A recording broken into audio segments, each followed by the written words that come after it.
Abezomthetho balenze luqilima ukhuseleko phakathi kwePolokwane kunye nomda iBeitbridge. Abahambi bathi imbonakalo yamapolisa namagosa ezendlela ngakulo mda ithe xhaxhe kuthelekiswa nelixesha kunyaka ophelileyo.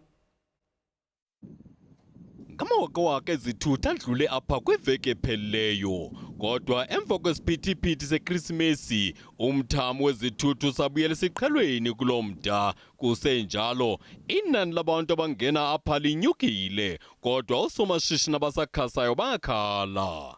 Business is good other than before the holiday days. Yeah, a lot of people crossing the border and they have money. It's better than other days. People are not coming in. I think problem of money. The business was very low.